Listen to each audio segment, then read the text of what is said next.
Hello everyone, আমি সীমা। আমার ছোট্ট ব্লগে আপনাদের স্বাগত। আজ আমি বানিয়ে দেখাবো কাঁচের পায়েস। নামটা খুবই ইন্টারেস্টিং, তাই না? এই কাঁচের পায়েস বানানোর জন্য লাগবে 2 কাপের মতো সাবু। এরপর সাবুটিকে ভালো করে জলে ধুয়ে নেব।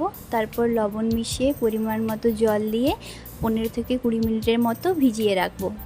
এরপর বাজার থেকে আমি নিয়ে এসেছি একটা আমুল দুধের প্যাকেট। আপনারা চাইলে গরুর দুধও ব্যবহার করতে পারেন।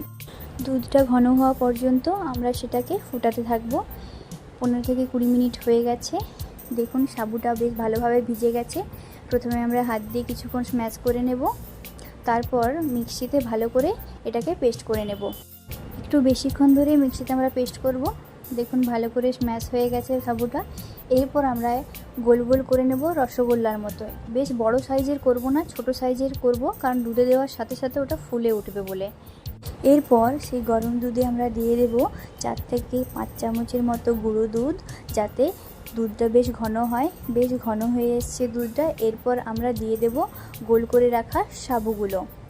এটি একটি খুবই সহজ রেসিপি, আপনারা চাইলেই বাড়িতে ঝটপট বানিয়ে নিতে পারবেন।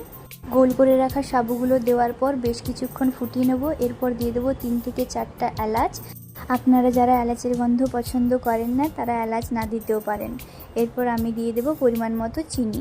আমি একটু মিষ্টি বেশি পছন্দ করি, তাই চিনির একটু বেশি দিয়েছে। আপনারা যেরকম মিষ্টি খেতে পছন্দ করেন সেরকম চিনি দেবেন।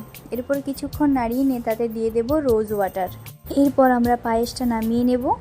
পায়েসটা নামিয়ে বেশ কিছুক্ষণ ঠান্ডা হতে দিয়ে সেটাকে 30 থেকে 60 মিনিটের মতো ফ্রিজে জমতে দেব। আপনারা চাইলে যে কোনো অনুষ্ঠান বাড়িতেই, যেমন জন্মদিনে, নিজেদের অ্যানিভার্সারিতে আপনার প্রিয়জনের জন্য অবশ্যই বানাতে পারেন।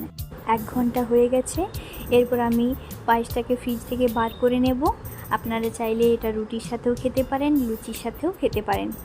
আমার রান্না যদি আপনাদের ভালো লেগে থাকে, অবশ্যই লাইক, কমেন্ট ও সাবস্ক্রাইব করুন। আজ এই পর্যন্তই ব্লগটি। দেখা হবে নেক্সট ব্লগে। টাটা।